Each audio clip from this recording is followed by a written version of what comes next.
Welcome to Master Mind of GK. Friends, आप लोग का स्वागत है मास्टर माइंड ऑफ जीके में। आज इस वीडियो में 40 महत्वपूर्ण जीके जीएस का सवाल देखेंगे जो परीक्षा में बार बार रिपीट होता है।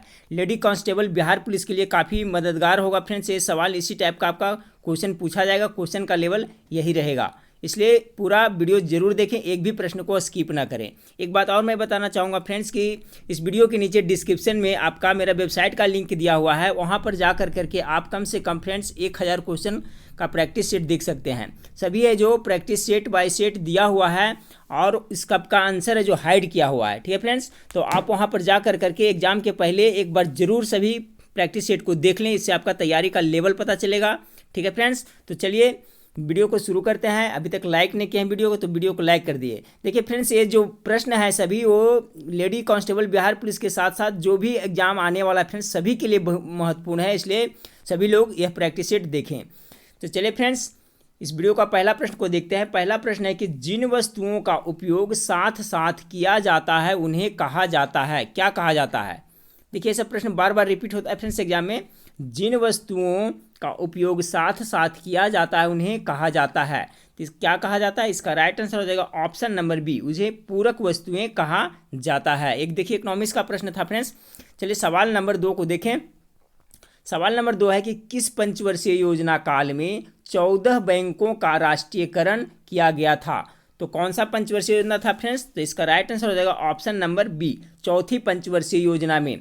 चौथी पंचवर्षीय योजना का जो अवधि था फ्रेंड्स वो भी याद रखिए 1969 से 74 में। ठीक है, 1969 से 74 यह योजना चला था।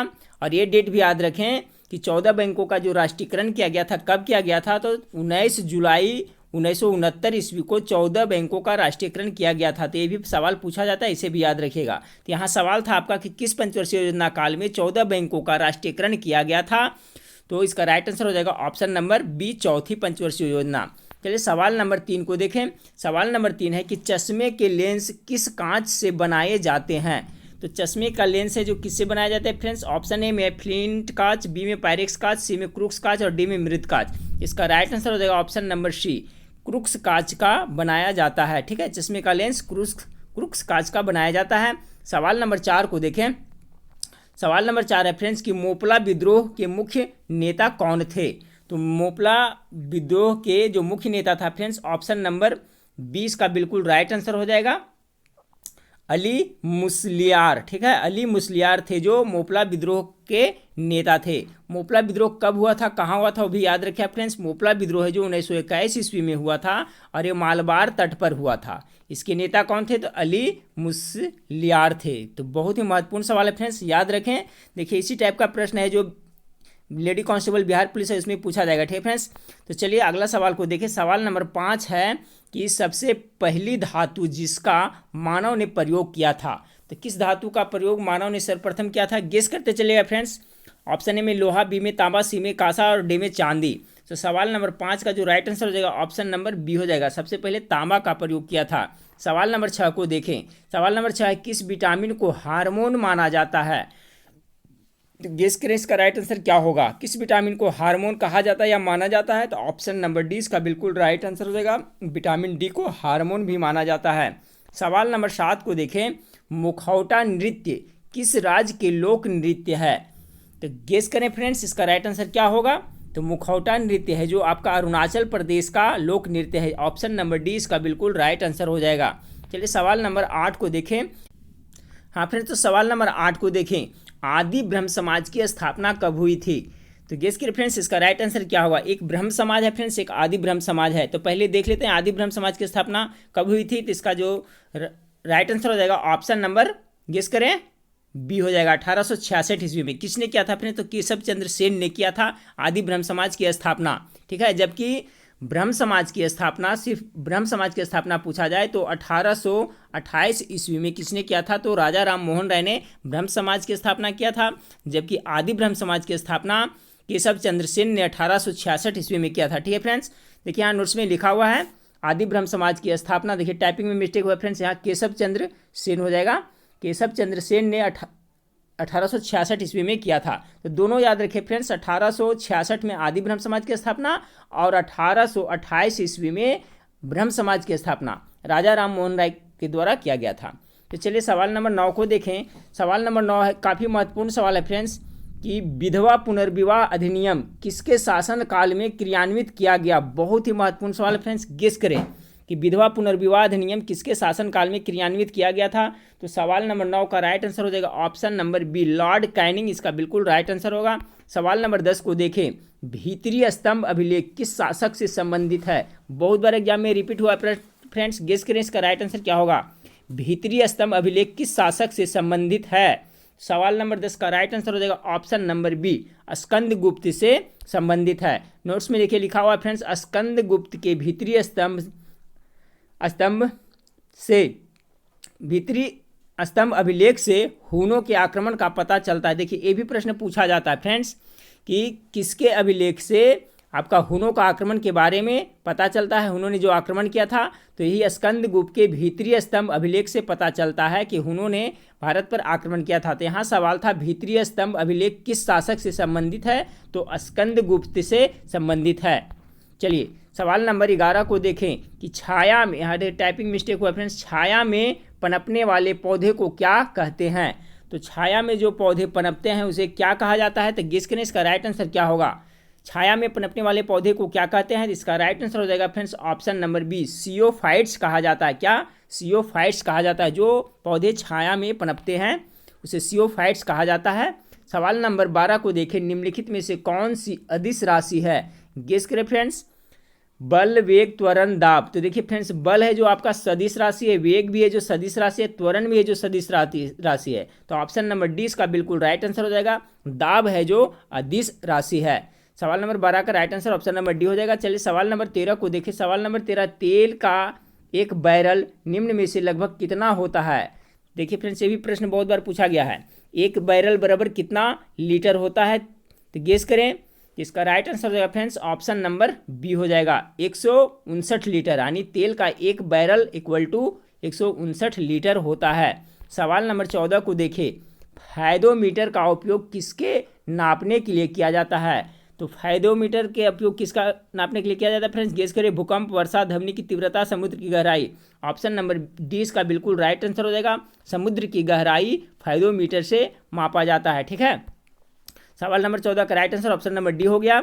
सवाल नंबर 15 को देखिए कि अंतरिक्ष यात्री निर्वात में सीधे खड़ा नहीं रह सकते, क्योंकि क्या कारण से। गुरुत्व नहीं होता है, वायुमंडल में श्यानता, बल बहुत तीव्र होता है, सौर वायु ऊपर की ओर बल लगाती है, वायुमंडल के दाम बहुत कम होता है। दाब यहाँ होगा फ्रेंड्स, वायुमंडल के दाब बहुत कम होता है। तो इसका जो राइट आंसर होगा फ्रेंड्स ऑप्शन नंबर ए हो जाएगा, गुरुत्व नहीं होता है। अंतरिक्ष यात्री निर्वात में सीधे खड़े नहीं रह सकते हैं क्योंकि गुरुत्व नहीं होता है। ऑप्शन नंबर ए इसका बिल्कुल राइट आंसर हो जाएगा। सवाल नंबर 16 को देखें कि मथने के पश्चात क्रीम का दूध से पृथक हो जाना कारण है। कौन सा बल कार्य करता है फ्रेंड्स, गेस करें कि जब दूध को मथा जाता है तो उससे क्रीम अलग हो जाता है। तो इसका जो राइट आंसर है फ्रेंड्स ऑप्शन नंबर बी हो जाएगा, अपकेंद्रीय बल के कारण ऐसा होता है। ठीक है फ्रेंड्स, और देखिए अभिकेंद्रीय बल है, इसके कारण जो मौत कुआं में मोटरसाइकिल चलाया जाता है फ्रेंड्स, तो उसके लिए हो जाएगा अभिकेंद्रीय बल। लेकिन जो दूध से क्रीम निकाला जाता है तो उसमें कौन सा बल कार्य करता है, तो अपकेंद्रीय बल काम करता है। ऑप्शन नंबर 20 का बिल्कुल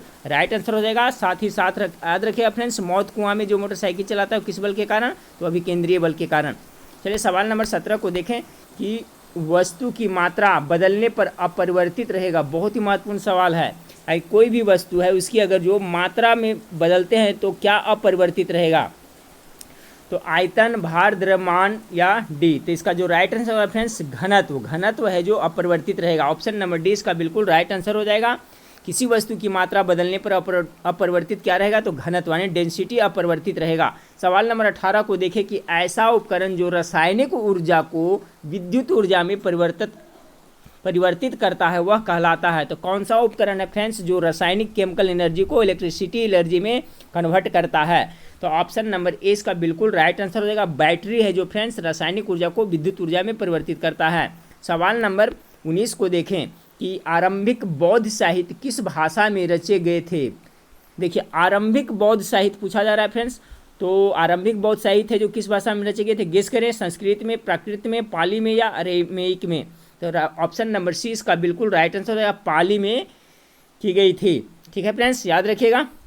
ऑप्शन नंबर सी इसका बिल्कुल राइट आंसर हो जाएगा पाली। सवाल नंबर 20 को देखें कि बुद्ध किस वंश से संबंधित थे। बहुत बार रिपीट हुआ एग्जाम में फ्रेंड्स, गेस करें। ज्ञात्रिक, मौर्य, शाक्य या करो। देखिए फ्रेंड्स इसका राइट आंसर क्या होगा, गेस करें।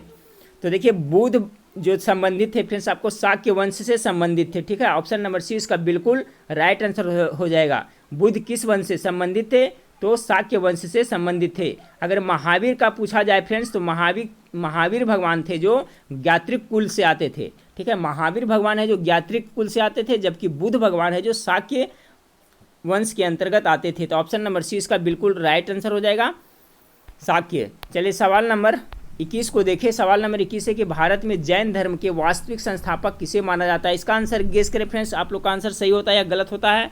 भारत में जैन धर्म के वास्तविक संस्थापक किसे माना जाता है, तो इसका राइट आंसर हो जाएगा friends Mahavir. Option number C. देखिए यहाँ पर वास्तविक संस्थापक पूछा जा रहा है, सिर्फ संस्थापक पूछा जाए फ्रेंड्स तो ऋषभ देव हो जाएंगे। अगर पूछा जाए जैन धर्म के संस्थापक कौन थे तो ऋषभ देव, लेकिन अगर वास्तविक संस्थापक पूछा जाए तो महावीर भगवान होंगे। ऑप्शन नंबर सी इसका बिल्कुल राइट आंसर हो जाएगा। चलिए सवाल नंबर 22 को देखें कि क्षेत्रफल की दृष्टि से निम्नलिखित में से कौन सा संसदीय चुनाव क्षेत्र सबसे बड़ा है। सबसे बड़ा संसदीय चुनाव क्षेत्र कौन है, गेस करें फ्रेंड्स। तो लद्दाख इसका राइट आंसर हो जाएगा। ऑप्शन नंबर बी इसका बिल्कुल राइट आंसर है, लद्दाख, जो कहाँ पड़ता है, जम्मू कश्मीर में। चलिए सवाल नंबर 23 को देखें। सवाल नंबर 23 है कि न्याय की जंजीर के लिए निम्न में से कौन सा मुगल सम्राट प्रसिद्ध था। तो न्याय की जंजीर के लिए कौन सा मुगल सम्राट प्रसिद्ध था फ्रेंड्स। तो सवाल नंबर 23 का जो राइट आंसर हो जाएगा ऑप्शन नंबर ए हो जाएगा जहांगीर। चलिए सवाल नंबर 24 को देखिए। किस मुगल सम्राट के शासनकाल को स्वर्णिम युग के नाम से जाना जाता है। इसका भी आंसर गेस करें आप लोग फ्रेंड्स। किस मुगल सम्राट के शासनकाल को स्वर्णिम युग के नाम से जाना जाता है, तो शाहजहां इसका राइट आंसर होगा फ्रेंड्स। ऑप्शन नंबर डी, ठीक है, शाहजहां के शासनकाल को मुगल सम्राट में स्वर्णिम युग के नाम से जाना जाता था। सवाल नंबर 25 को देखें कि किस सिख नेता की इस्लाम धर्म न ग्रहण करने के कारण औरंगजेब ने हत्या करवा दी थी। तो देखिए फ्रेंड्स जो सिख के 9वें गुरु थे तेग बहादुर सिंह, उनकी हत्या औरंगजेब ने करवा दी थी। क्यों करवाई थी फ्रेंड, तो इस्लाम धर्म न ग्रहण करने के कारण। तो ये भी सवाल पूछा जाता है कि क्यों करवाया गया था, तो ये भी याद रखिएगा, इस्लाम धर्म न ग्रहण किए थे इसलिए औरंगजेब ने तेग बहादुर की हत्या करवा दी थी। तो ऑप्शन नंबर सी इसका बिल्कुल राइट आंसर हो जाएगा सवाल नंबर 25 का फ्रेंड्स। चलिए सवाल नंबर 26 को देखते हैं। सवाल नंबर 26 आपका है कि रामचरितमानस के रचयिता तुलसीदास किसके समकालीन थे, गेस करें। सॉरी, सवाल नंबर 26 का राइट आंसर हो जाएगा friends Akbar. Option number A इसका बिल्कुल राइट आंसर हो जाएगा। रामचरितमानस के रचयिता कौन है, तुलसीदास, ये भी याद रखिएगा। और किनके समकालीन थे, तो अकबर के समकालीन थे। चलिए सवाल नंबर 27 को देखें। सवाल नंबर 27 है फ्रेंड्स कि सिख समुदाय के संस्थापक कौन थे। देखिए सिख समुदाय के बारे में पूछा जा रहा है फ्रेंड्स, गेस कीजिएगा। तो सिख समुदाय के संस्थापक थे आपके कौन, तो 27 का राइट आंसर हो जाएगा ऑप्शन नंबर सी गुरु गोविंद सिंह, ठीक है फ्रेंड्स।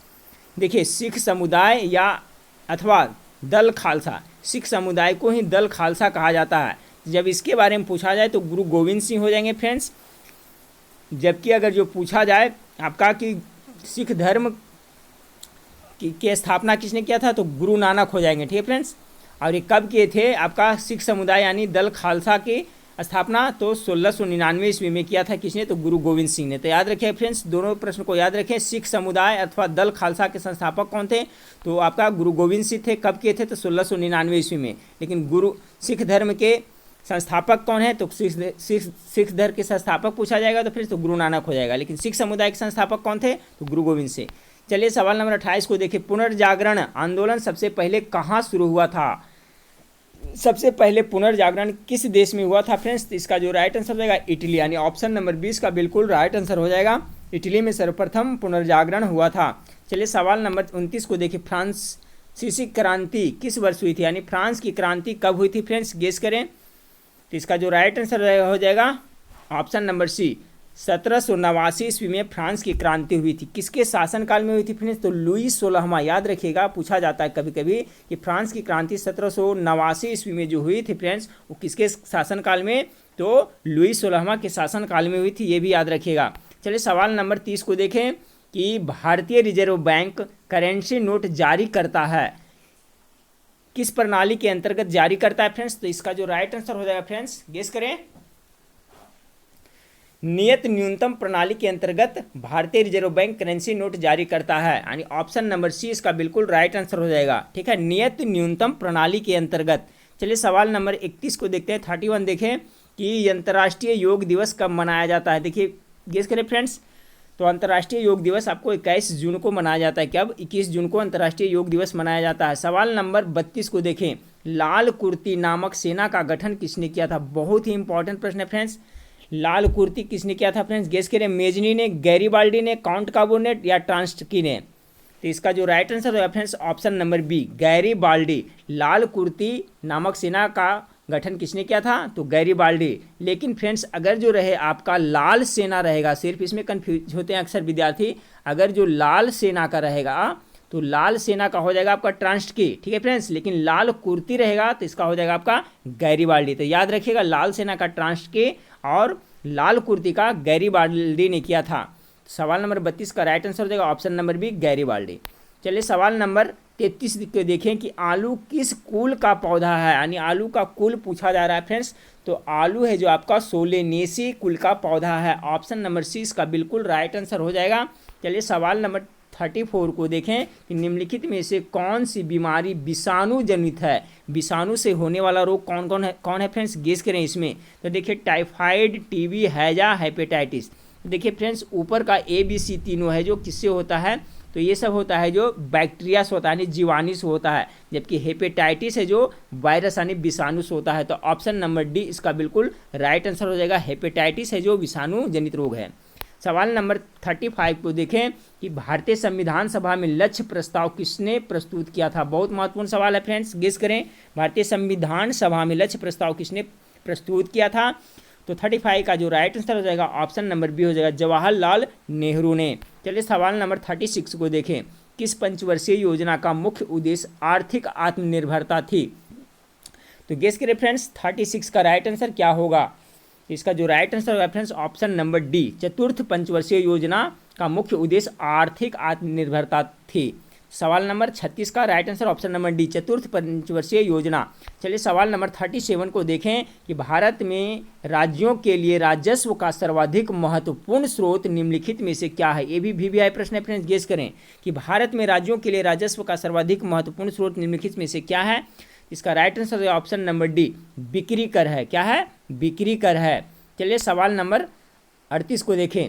सवाल नंबर 38 है कि भारत में कृषि आय की गणना की जाती है। तो गेस करें फ्रेंड्स इसका राइट आंसर क्या होगा। तो भारत में कृषि आय की गणना की जाती है, गेस करें। इसका राइट आंसर होगा फ्रेंड्स ऑप्शन नंबर ए, उत्पादन विधि से। भारत में जो कृषि आय की गणना की जाती है उत्पादन विधि से। फ्रेंड्स वीडियो के नीचे डिस्क्रिप्शन में जो प्रैक्टिस सेट दिया हुआ है वेबसाइट का है फ्रेंड्स, उस पर जा करके आप अवश्य देखिए प्रैक्टिस सेट, इससे आपको काफ़ी हेल्प मिलेगा। और एक बात बताना चाहूँगा फ्रेंड्स कि वो जब मेरे वेबसाइट पे पहली बार जाएंगे फ्रेंड्स तो वहाँ पर आपको सब्सक्राइब का ऑप्शन आएगा। तो सब्सक्राइब का ऑप्शन, उसको सब्सक्राइब करके फ्रेंड्स अलाउ बटन को दबा दीजिएगा, ताकि जब भी मैं कोई महत्वपूर्ण पोस्ट लिखूंगा तो इसका भी नोटिफिकेशन आपको समय से मिलता रहेगा। ठीक है फ्रेंड्स, तो जरूर जाकर के प्रैक्टिस सेट देखें। तो सवाल नंबर 38 था, भारत में कृषि आय की गणना की जाती है तो उत्पादन विधि से की जाती है। चलिए सवाल नंबर 39 को देखिए, बहुत ही महत्वपूर्ण सवाल है फ्रेंड्स, बहुत बार देखिए एग्जाम में रिपीट हुआ। बूशमैन जनजाति कहाँ पाए जाते हैं? मध्य एशिया में, जापान में, कालाहारी में, मरुस्थल में या मध्य अफ्रीका में।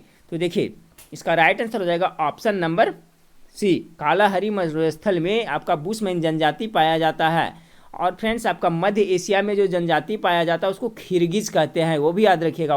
ये दोनों बहुत महत्वपूर्ण है। खिरगिज जनजाति कहाँ पाया जाता है? तो मध्य एशिया में। और बूशमैन जनजाति कहाँ पाए जाते हैं? तो कालाहारी मरुस्थल में पाए जाते हैं। चलिए इस वीडियो का लास्ट सवाल को देखें फ्रेंड्स कि निम्नलिखित में से किसे जीवन का भौतिक आधार माना जाता है। बहुत ही वीवीआई प्रश्न है फ्रेंड्स, गेस करें। कोशिका भित्ति को, कोशिका झिल्ली को, जीव द्रव्य यानी प्रोटोप्लाज्मा को या सूत्रकणिका को। तो किसे माना जाता है फ्रेंड्स जीवन का भौतिक आधार? इसका राइट आंसर हो जाएगा ऑप्शन नंबर सी, जीव द्रव्य अर्थात प्रोटोप्लाज्मा को जीवन का भौतिक आधार माना जाता है। ठीक है फ्रेंड्स, तो देखिए इसी तरह से मैं आपको कंटिन्यू एग्जाम तक जो लेडी कांस्टेबल है उनके लिए भी सेट प्रोवाइड करता रहूँगा फ्रेंड्स। साथ ही साथ में आरआरबी, एनटीपीसी और बिहार दरोगा का भी प्रैक्टिस सेट मैं आप लोग को प्रोवाइड करता रहूँगा। ठीक है फ्रेंड्स, 1-2 दिन के बाद में लाइव क्लास मैं लूँगा फ्रेंड्स, जो आरआरबी एनटीपीसी के लिए है, स्पेशल रहेगा। डेली 9 बजे से लाइव क्लास आएगा। ठीक है, तो ठीक है फ्रेंड्स, नेक्स्ट वीडियो में फिर मिलते हैं। देखने के लिए थैंक यू, धन्यवाद। फ्रेंड्स जो डिस्क्रिप्शन में लिंक दिया है उस पर जाके आप प्रैक्टिस अपना लेवल चेक जरूर करें।